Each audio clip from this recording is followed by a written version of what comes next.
All right, today we are diving into 5 Psalms that, when you read them together, tell this one incredible unified story.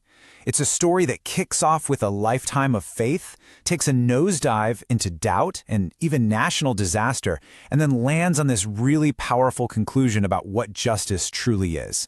So here's the arc we're going to follow. We start on this solid foundation of personal, lifelong trust. From there, we get this glimpse of a perfect, just world. But then reality hits. That ideal gets shattered by a personal crisis of faith and then a full-blown national catastrophe, all before we get to this powerful resolution about who really gets the final say. So we begin with Psalm 71, and what you notice right away is that this isn't some big corporate song or a national anthem. No, this is a deeply, intensely personal prayer. It's from someone looking back on their life, a life spent depending completely on God, especially now as they're getting older and feeling more vulnerable. What's so amazing here is how the psalmist maps out their entire life as one continuous relationship with God. It starts in their youth, where that trust first took root. It moves through adulthood, with this commitment to hope continually.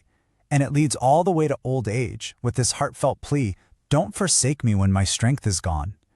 It's just a complete picture of lifelong dependence. But get this, the prayer is about more than just personal survival. The psalmist's ultimate desire is to fulfill a mission. They want to be a living, breathing testament to God's power for the next generation. It's all about leaving behind a legacy of faith. So the big takeaway from Psalm 71 is really this. Faith isn't just a one-time decision, it's this persistent, enduring journey. It's about holding on to trust through every single season of life and hoping that, in the end, your life itself becomes a story that points to God's strength. Okay, from there, we zoom out in Psalm 72. We pivot from that deeply personal prayer to this grand societal vision. This psalm is basically a prayer for a king, and it lays out the blueprint for a perfect, God-led kingdom right here on earth. And yeah, this isn't just any king. The psalm paints this incredible picture of a messianic ruler, someone whose reign is all about absolute justice, universal peace, and a special focus on caring for the poor. His rule is global, his legacy is eternal. I mean, this is a vision of the world as it should be. And this right here, this is the heart of it all. The measure of this king's greatness isn't his bank account or his military might. It's his commitment to justice for the most vulnerable people in society. He actively defends the poor and literally crushes oppression.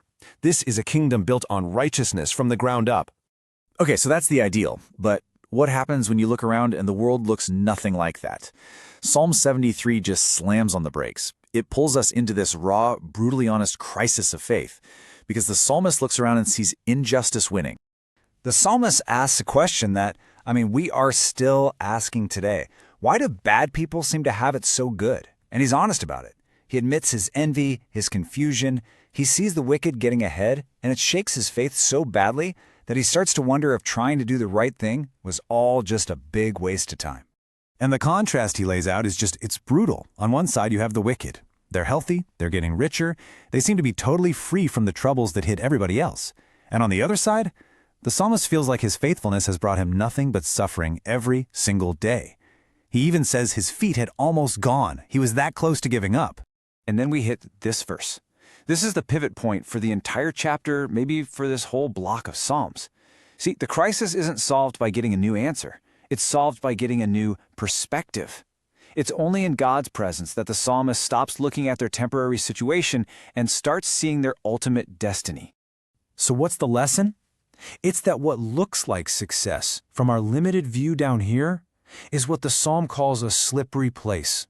It's like standing on a treacherous cliff edge. True understanding only comes when we shift our focus from the temporary snapshot of today to the full, eternal picture that God sees.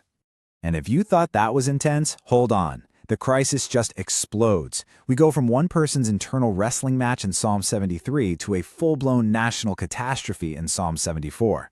This is a cry of desperation from an entire community whose world has just been burned to the ground. Just picture the scene of total devastation. The sanctuary, the very place where God's presence was supposed to dwell, is on fire. Their enemies are taking axes to the beautiful carvings, and maybe worst of all, there are no more signs, no word from God. It just feels like complete and utter abandonment. And that's where the psalm leaves you, just hanging on this agonizing question. How long, O God? It's this unfiltered, desperate plea for God to remember who he is, to defend his own name, and to please, please do something for his shattered people. And right on cue, Psalm 75 shows up. And it doesn't really answer how long, but man does it answer who's in charge. It is this resounding, confident declaration that smashes through all the despair of the previous chapters, making it crystal clear who is truly in control. This right here, this is the thesis statement. The psalmist suddenly gets it. Human power, success, promotions, they're all temporary. They don't come from the east or the west. They come from God alone. He is the ultimate judge. He's the one who raises people up, and he's the one who brings them down. Final authority rests with him.